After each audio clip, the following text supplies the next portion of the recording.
हजरत हुज़ैफा बिन यमान एक सहाबी थे। मेरे नबी करीम अलैहिस्सलाम ना उनसे राज की बातें करते थे। हर बंदे का आज़मा ठीक नहीं होता, सबसे राज की बात नहीं करनी चाहिए।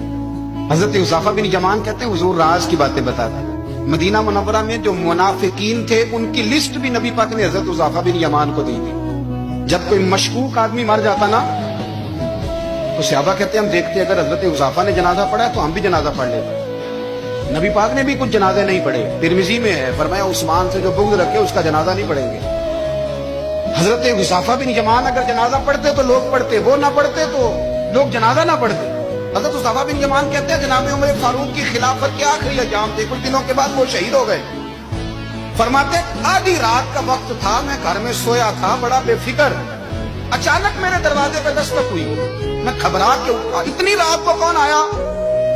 कहते कुर्बान जाऊं, दरवाजे पे गया तो अमीरुल मोमिनीन फारूक आजम दरवाजे पे।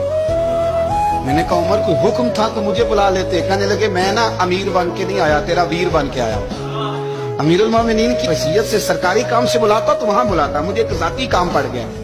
कहते मैंने उमर को घर की अंदर बुला के चारपाई पे बिठाया। मैंने कहा हुजूर मैं गरीब आदमी, मैं क्या आपके काम आ सकता हूँ? तो कहते उन्होंने ना मुझे साथ बिठा लिया, फिर मेरा हाथ पकड़ लिया। कहने लगे तू उमर को जानता है? उमर झूठ नहीं बोलता। तू जानता है उमर वादों का पक्का है? कहा हुजूर जानता हूँ, इस वक्त आया हूँ जब देख भी कोई नहीं रहा। हजरत हुज़ैफा बिन यमान कहते परेशान हो गया, हुजूर पहेलियां ना बुझवाए, मेहरबानी कर बताया किधर आए हैं? हजरत उमर फारूक फरमाने लगे 62 साल का हो गया हूँ, 63 में चल रहा है, दाढ़ी सफेद हो गई है, बल पक गया, उठ फरीदा सुतिया, दाढ़ी आ गई दूर, अग्गा नेड़े आ गई, पीछा रह गई दूर, अपना अब कब्र अशर का मामला साफ नजर आने लगा है।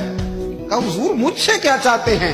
हजरत उमर रो पड़े, कहने लगे आज मैं इशा के बाद निकला हूं तो नबी पाक के सहाबा मुझे नेक कह रहे थे, फिर मैंने बच्चों की माँ से और बच्चों से भी पूछा है, वो भी मुझसे राजी हैं। और हुज़ैफा तेरे साथ नबी पाक राज की बातें करते थे, सच बता कहीं उमर का नाम मुनाफिकों में शामिल तो नहीं? सच बता उन मुनाफिकीन में तो शामिल नहीं, कहीं ऊपर ऊपर से तो नहीं सारा कुछ? हजरत हुज़ैफा बिन यमान कहते हैं मैं बाप के मरने पे इतना नहीं रोया जितना उमर के सवाल पे रोया। मैं कदमों में बैठ गया, मैंने कहा नहीं उमर ये तो मैंने नहीं सुना, लेकिन ये मैंने नबी पाक से जरूर सुना है कि मेरे बाद अगर कोई नबी होता तो उमर इब्ने खत्ताब होता। ये मैंने अपने कानों से सुना है कि उमर जिस गली से गुजरे शैतान रास्ता बदल जाता है। ये मैंने अपने कानों से सुना है कि 950 साल हजरत जिब्रील जनाब उमर की शान बयान करें तो फिर भी बयान नहीं हो सकती। ये मैंने जरूर सुना। दोस्तों सारी जिंदगी हजरत उमर ने अगर दूसरों का मुहासबा किया तो अपना और अपने बच्चों का भी कड़ा ख्याल रखा।